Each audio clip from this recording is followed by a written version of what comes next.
আমল দেখে রাসূল সাল্লাল্লাহু আলাইহি ওয়াসাল্লাম বললেন, তোমার আমল যদি এমনই হয় তাহলে আল্লাহ তাআলা তোমাকে সম্পদ না দিয়ে কাকে সম্পদ দিবে।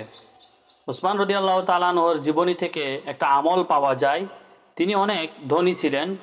একদিন রাসূল সাল্লাল্লাহু আলাইহি ওয়াসাল্লামের কাছে গিয়ে তিনি বললেন, ইয়া রাসূলুল্লাহ, আমার সম্পদ তো দিনে দিনে বেড়ে যাচ্ছে, আপনি আল্লাহর কাছে দোয়া করুন যাতে আমার সম্পদ একটু কমে যায়।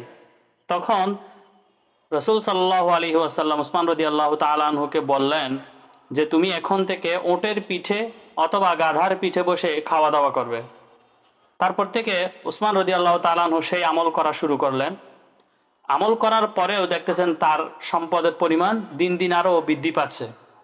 এরপরে কিছুদিন পর তিনি রাসূল সাল্লাল্লাহু আলাইহি সাল্লামের নিকট গিয়ে আবার জিজ্ঞেস করলেন, ইয়া রাসূলুল্লাহ, আপনি আমাকে এমন আমল করতে বললেন যাতে আমার সম্পদ কমে যায়, কিন্তু এখন দেখতেছি আমার সম্পদ তো দিন দিন আরও বৃদ্ধি পাচ্ছে।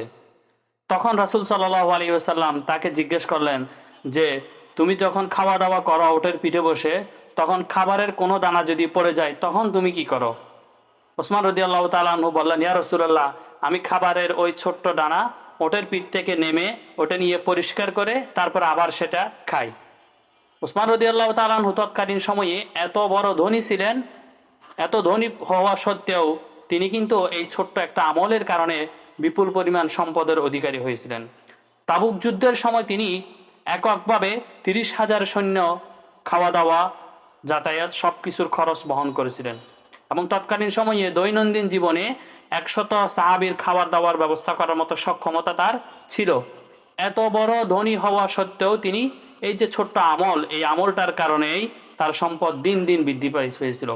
এখানে মূলত তিনি এটার মাধ্যমে বুঝাতে চাইছেন যে নিয়ামতের শুকরিয়া করতে হবে। নিয়ামতের শুকরিয়া যখন করা হয় তখন আল্লাহ তাআলা তার ওই সম্পদে উত্তরোত্তর সমৃদ্ধি দান করেন। এভাবেই তার এই আমলের কারণে রাসূল সাল্লাল্লাহু আলাইহি ওয়াসাল্লাম ঈর্ষান্বিত হয়ে বলছিলেন, তোমার সম্পদ বৃদ্ধি না করে আল্লাহ তাআলা কার সম্পদ বৃদ্ধি করবে।